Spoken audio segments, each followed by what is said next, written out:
Bonjour, bonjour, j'espère que vous allez bien. Je dis, la Bible dit le premier ministère d'un homme, d'une femme, c'est son foyer.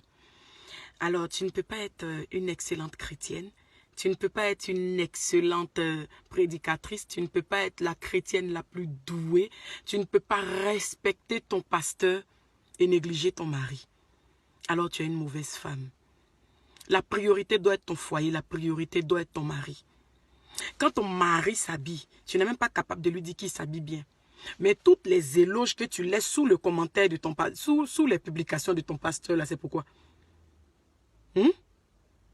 Voici la fête des pères qui arrive. Tu n'as pas encore pensé à acheter le cadeau de ton mari, hein? Ou même tu as pensé. Tu as acheté caleçon et puis débardeur pour déposer, pour lui donner.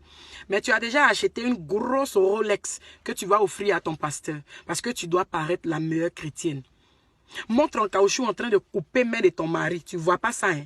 Mais tu as la de Rolex pour ton pasteur. La chaussure de ton mari est penchée, on dirait quelqu'un qui est bancal. Vu que c'est en train de lui donner arthrose. Mais tu as l'argent pour acheter la dernière JM de Weston pour l'offrir à ton pasteur. C'est ce que ta religion te dit. C'est ce que la Bible t'a dit.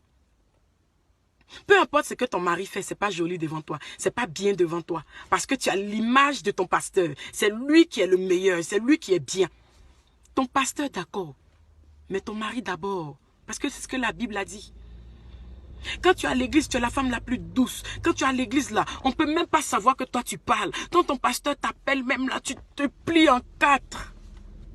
Mais quand tu es à la maison, tu es très impoli. Quand tu es à la maison, tu es très paresseuse. Quand tu es à la maison, tu es très insolente.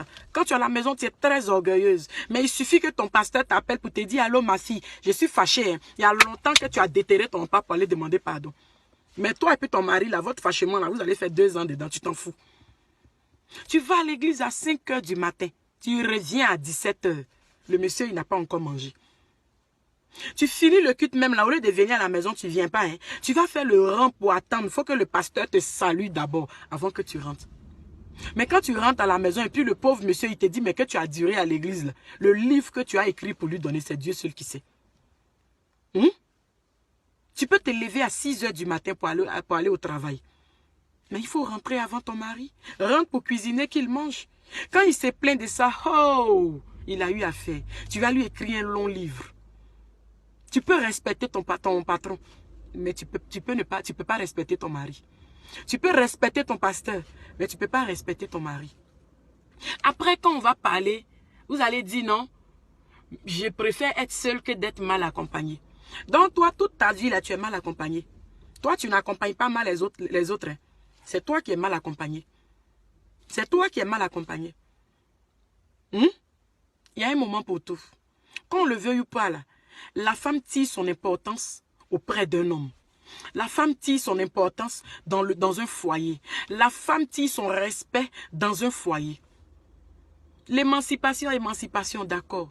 La Bible même parle de l'émancipation. Mais la Bible n'a pas dit d'être émancipée contre son foyer. La véritable gloire de la femme, là, c'est quand elle est auprès d'un homme. C'est quand elle porte le nom de quelqu'un. Le pasteur, là, il y a une autre femme qui porte son nom. Toi, tu portes le nom d'un homme. Alors respecte-le. Ton patron pour qui tu trembles, il y a une autre femme qui porte son nom. Toi, tu portes le nom d'un homme. Alors, il faut le mettre, même au-dessus de ton patron. Ton foyer d'abord. Si tu veux être une bonne chrétienne, là, ton foyer d'abord.